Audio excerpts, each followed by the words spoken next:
tonight about running awesome challenge groups. And the reason that I really kind of like went back and forth as far as what I wanted to share with you guys tonight, but I've been hearing from in multiple places that it really just feels, and this was, Ashley, you confirmed this for me, it was confirmed in like 2 other places, but I feel like we need to get back to the basics of what it is that we do as coaches. The business is an amazing opportunity to offer people. In fact, it is the very thing that has made my fitness journey what it is. But all of this started for me, and I think for most of you, with a challenge group and with a program and with Shakeology and with the tight-knit accountability of some awesome people in your group, and there is power in that. And so I want to make sure that when we have these new challengers coming into challenge groups, that we're not missing the opportunity there to truly do our job as coaches and give them an experience, a life-changing experience, an opportunity to do something different and feel something different and know that there is something special about what they committed to. And so that's it. So just kind of sharing from my heart there, but I really do feel like this is a time and place just within Beachbody and within our team and everything like that, that we need to come back to the basics here and make sure that what we are doing runs true to our purpose and our vision, as far as helping people change their lives and live healthier both inside and outside. So that is why I'm talking about this. Now this first slide is going to probably take you off guard just a little bit, because I know, and I'm going to get into the details of running amazing challenge groups, but I want to talk to you about the fact that you have to have challengers in order to have a challenge group. So before you go setting up a challenge group, you first have to have people to be in the challenge group, right? And so I really feel like increasing the number of challengers is going to increase the engagement in your group. I was reading a book, you guys know I've mentioned it, and some of you are probably so sick of me mentioning it, but it's called the 10-time rule. I talked about it on our last call, but I hadn't read it yet. But it says, not being a customer makes it impossible for me to be a satisfied customer. So in order to really change somebody's life, they first have to be your customer, right? So it would make sense that we would increase the number of challengers that are in your group, because what happens when you have amazing energy in your group, a lot of times it's because you have a variety of people in there that are contributing towards that. And it doesn't just fall on you. So if you have the same 5 people in your group every single month, those people are going to kind of get tired of the group, right? It's happened to me. I don't know if you guys are aware of this, but the first challenge groups I ever ran were awful. They were terrible. I didn't know what I was doing. I'd never been in a challenge group before, so I was just kind of winging it. So I've learned a lot over the last 5 years, and I've made a lot of tweaks along the way, and I've learned from my mistakes. But the groups where I've had new challengers coming in with new energy, that really contributes to the overall impact of the group. So I want to kind of draw your attention to this part of things that we don't really talk about. We talk a lot about, well, we do talk about it because it's inviting, but we don't really lump this in with running effective challenge groups. So what increasing the number of challengers does is it increases the use of your group. It increases the ability of people to get to know you and see what you have to offer as a coach. And it's more people using our products, and it's more people getting healthy, and it's more people being excited about that, and it's more people that are talking about what you're doing in your group. So why wouldn't we want to increase the number of challengers if that impacts so many things? It increases your income.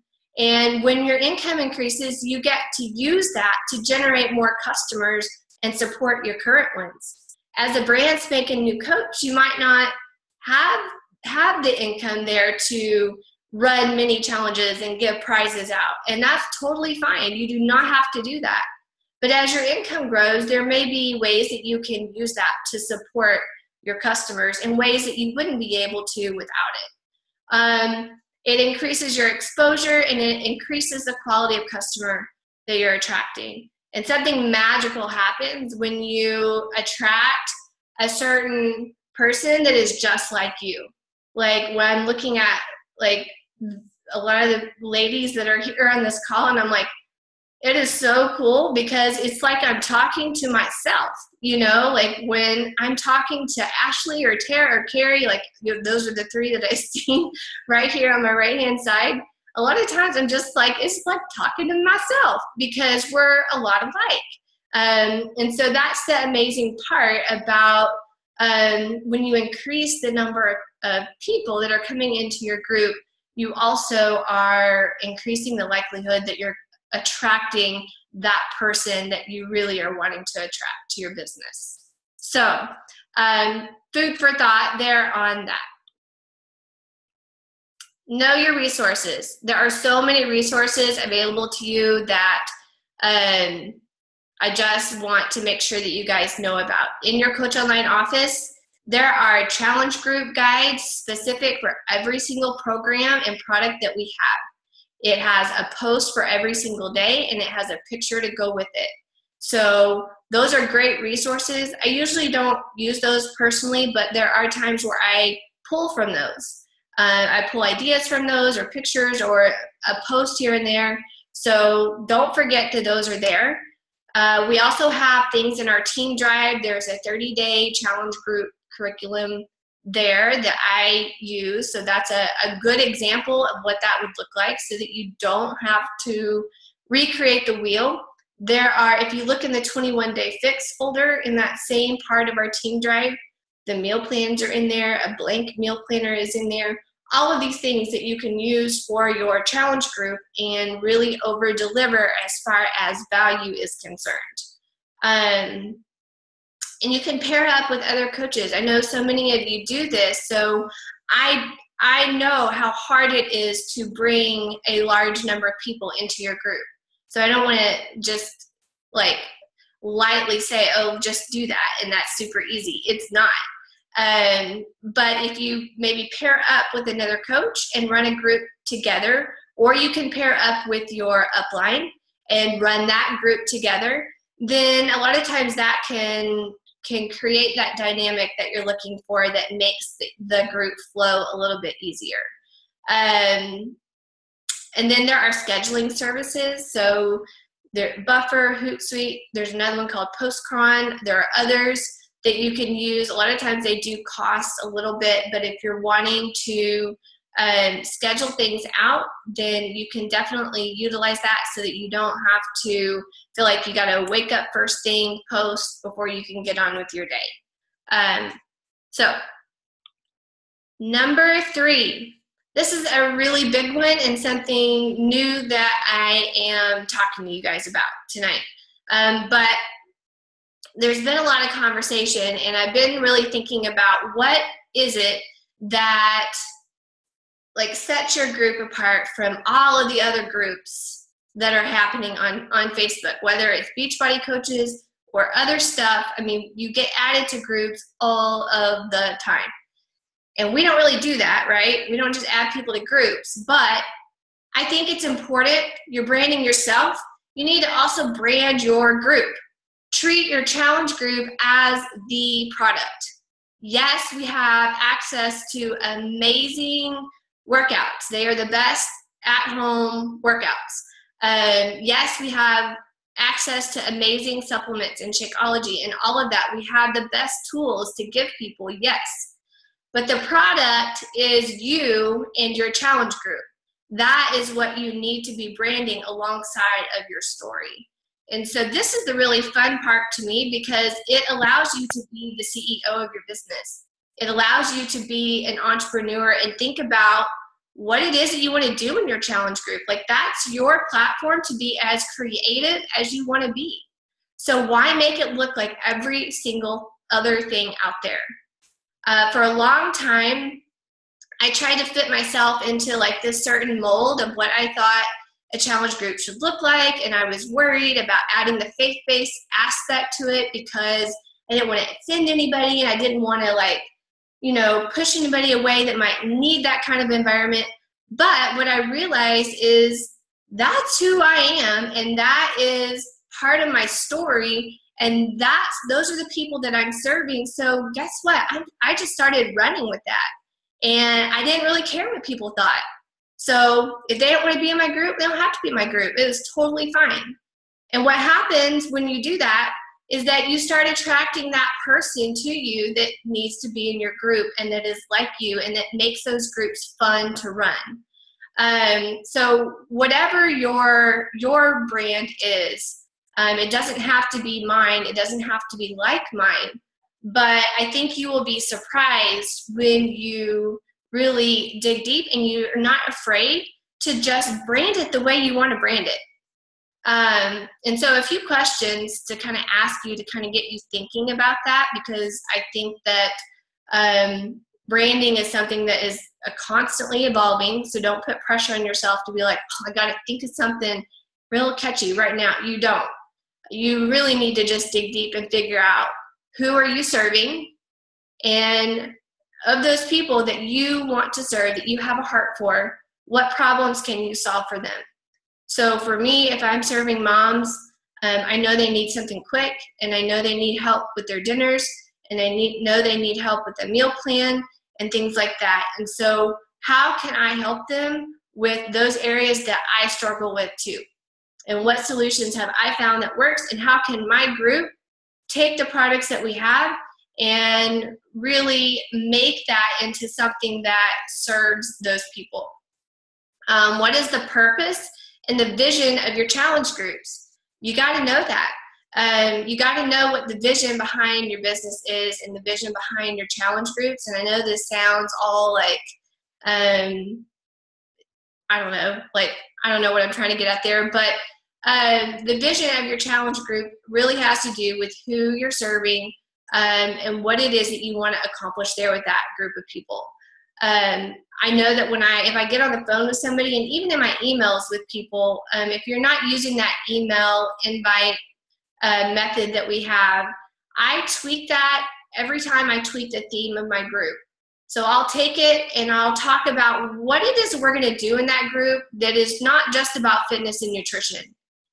You know, if it's like right now, it's a summer strong group, and there are scriptures in there about strength and things like that. And so I talk about that in my email as far as what the group is going to look like and what they can expect from the group.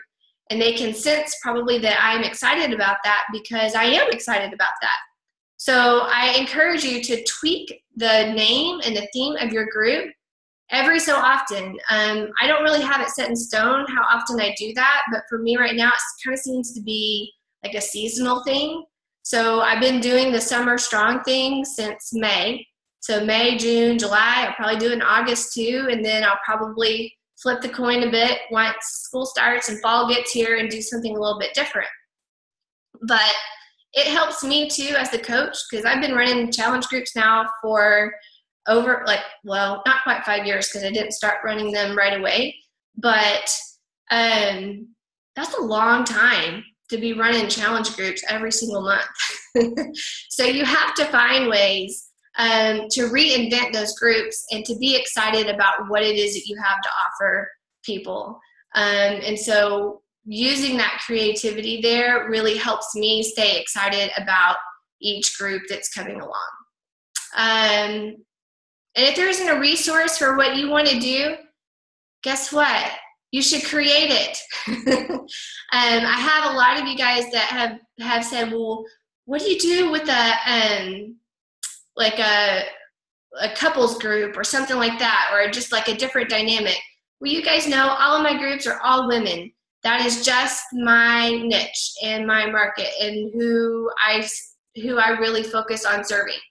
But that doesn't mean that that's the right person or group of people for everybody, right? So if there isn't a resource there for you, I say create it.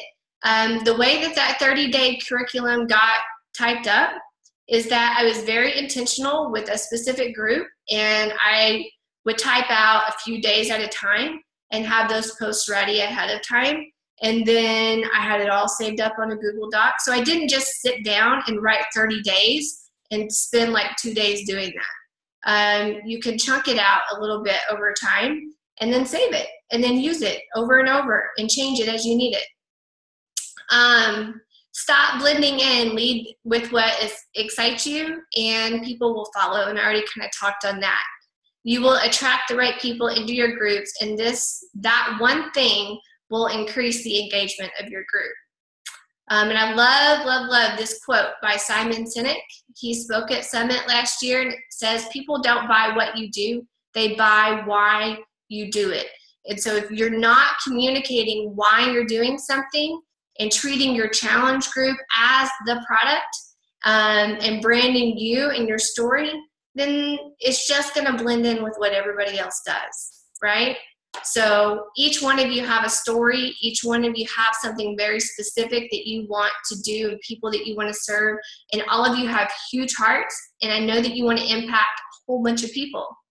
So in order to do that, you have to tell people that. You have to tell them that that's what you want to do and that this is why you're doing it. And I think you'll be surprised what happens with that. Number 4 here says over-deliver value to your group. Take care of what you've been given. I think sometimes we can get really frustrated with where our business is at a given time. You know, maybe you don't have any points on the board, or maybe you have 2 or 3 or whatever. Any time that I have gotten frustrated with where things are at, I feel like that has been my key to sit back for just a second and make sure that I'm taking care of what I've been given and really over-delivering value to the people that have been entrusted to me so far. Because if you're not doing that, then that's where we need to start, right? And so that's the premise of this call. It's just to really dive in and make sure that you're serving those people. So many of you have been in my challenge groups before. Some of you have not. But in the file section, it's always pretty robust there as far as what's available. But if you don't load anything in the file section, now is a great time to start. How to take measurements, how to get started right. I give them a few steps. And in fact, I think that particular document is loaded in the team drive for you guys to look at. Meal plans. If they're expecting 1 meal plan from you, make sure you have 2 ready. That's one way that you can over-deliver. If they're expecting a certain thing from you, why not give them just a little bit more? Blank meal planners, a recipe file, and these are all things that you can add to and just kind of grow those things. You don't have to have like this huge, like a cookbook of recipes. So starting with a few and then adding to those as you make things that work and you want to share with your group. Be intentional about the content you provide. I don't suggest that you wing it. I did this at one point in time, but here's the deal. You wouldn't wing it on $1 million business, right? So my suggestion to you is not to wing it, because this is a $1 million business if you want it to be. If you stick around long enough for that to happen. Is it going to happen in a year or 2 years or 3 years? Probably not. But what I'm saying is you've got to treat this seriously. And if you want this business to grow and you're really treating it like a business, you have to be intentional about these things. So don't wing it. Make sure that you have a plan for what's going to happen in your group. And then make sure, even if you're scheduling your posts, you still have to show up in the group, right? Scheduling the post is great, but Sometimes, I know I have been guilty of this at certain points. I'm like, oh, there's a post scheduled, so I'm good. But your challengers that signed up with you want to see you. And so that's a very important part of this. Having a scheduled post should give you the flexibility and the margin to build those relationships in that group to an even greater level. Every post, so if somebody posts in your group, there should be a comment from you under that post or from somebody in the group. So when I scan through, I like to make sure that if nobody has commented on that post, that I'm responsible for commenting. I'm the leader of that group, so it's very important to me that their post gets recognized, not just with a like, because that's a little lame. They deserve a comment if they're posting, because what gets recognized gets repeated. And so a simple "way to go, you did awesome, I'm so proud of you today" goes a lot longer way than hitting the like button or maybe nothing at all. And guys, these live features in the group, use them. They're so much fun, really. I mean, if you will use them, it doesn't take up a lot of your time to make a video for your group, and they get to see you. You for where you're at in your day and in your journey and talking about things. Maybe if you see the group struggling with something, you can address it there, or whatever is on your heart to share for the day. Ashley does a great job of this. I get to see what she shares, and it's awesome because she gets on video a lot. And I know that is very meaningful for her and her group. You can host mini challenges, and these can be done with or without prizes. So I don't ever want you guys feeling like you have to give out prizes in your group. You can, and it's fun and it's good to do, but you do not have to. And then I always also suggest private messaging your challengers once or twice throughout the time that you're together, at least. And especially to those that might be struggling or that you haven't heard from in a while. So these are ways that you can over-deliver, is doing things beyond what they really expected, beyond what they feel like they paid for, so that when they come out of your group, you've knocked their socks off, and they want to tell all their friends what an awesome experience they just had. And then this last thing here is to set them up for success. This is a huge deal. And this is the teacher in me, I think, but part of setting them up for success is you being that example and showing them what it looks like to engage in the group and to be on that journey and to be transparent about that. Does it mean you have to do it perfectly? No. Nobody's perfect. Nobody does this perfectly. We all have bad days, bad weeks, whatever. But it's up to you to be the example and to show up in the group daily and to be transparent about your journey. Doing that really, really, really does set your group up for success.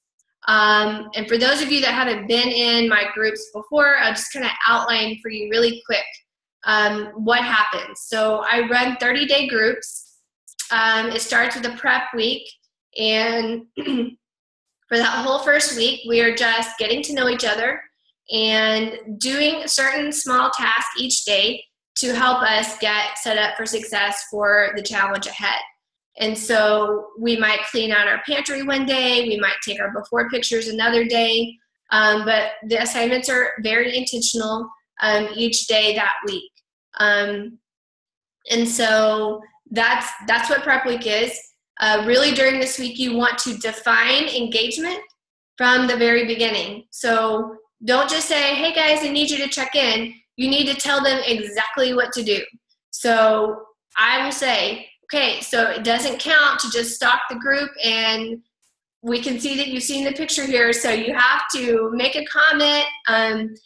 Really being a part of the group here is a big part of putting what you put in is what you get out of the group. And so I let them know that making comments on other people's posts and things like that, and posting their picture, their proof. And so I define engagement for them from the beginning. And then when they start to do those things, you praise it. Because again, what gets praised gets repeated. And so on week 1, it's I do week. And I do is where I provide the meal plan for them, and they get to, of course, a lot of times you can't just provide a meal plan and it works for everybody, but it's a very specific meal plan where I've written it out for the group, and they may have to tweak a little bit, but the majority of that falls on me. And then week 2 is a we do week, where I suggest that they print out the blank meal planner and fill that out, and I will post a couple of different other meal plans for them and resources to help them fill out that meal planner. And then week 3 is you do week, where the challenger fills in their meal plan solo. And so the whole goal of this is that you're teaching somebody how to plan and how to prep in a way that serves not just them, but their family. And that's very important to me and for the people that I am serving. And so this is one way that I try to set them up for success. And then, of course, when it's over, you want to give them very clear-cut next steps. And we're going to get to that here in just a second. Okay, so I'm going to give you some examples here on day 10. And this is just one way that I address people staying on Shakeology or giving them the option to postpone it or change a flavor, or if they need to cancel, they can cancel. But I always make a post in the group on day 10. And also when somebody orders from me, I let them know that this is going to happen on day 10, so that they're going to have, the ball is always in their court, right? And so I share a little bit about Shakeology and my personal experience with it. You can read that the second to last paragraph there. But I'm going to read just the very top part so you kind of know what it says. But it says, "Hey everyone, I've got a little housekeeping message for you. For all non-coaches, if you purchase a challenge pack, your Shakeology is set up on auto ship. That means it'll ship out to you every 30 days unless you make a change. It's also possible that you subscribe to a free 30-day trial Beachbody on demand. I know that 30-day date may be coming up for all of you. You can change flavors, postpone up to 3 months at a time so that it comes less often. You can cancel, or you can leave it all as is. You can also decide to keep, or I can't see over there, the words are cut off, but you guys can read it. If you continue, it is $38 per quarter charged quarterly." So I'm just letting them know that there are going to be some additional charges coming up, and that this is what it's going to look like. To leave it as is, you do nothing except for ask your coach how to become a discount member and save 25% on their next shipment. Because those people that are staying on Shakeology, I like to give them the option to become a coach so that they can receive a discount, or maybe they're interested in coaching. So this kind of opens the door for that. Here is your link to request whatever change you'd like to make. I give them the link. Super easy to do. If you need help at all, let me know. And then the rest of this is just me telling them some of my personal experience with Shakeology, and I post that picture that I just showed you. So I suggest that you do this in your group because this is another way to serve your customer. It is a housekeeping message. It's a little tedious, but it gets a good response. I always ask them to post done or post got it on that, so that I know that they saw it and that they know exactly what to do if they need any changes. The other thing I wanted to show y'all is on day 21. This is an example of next steps. What is your next step? Everyone needs to respond to this one. Your journey is a series of next steps, so here are some potential next steps for you. I think I said next steps way too many times there, so I will go back and change that.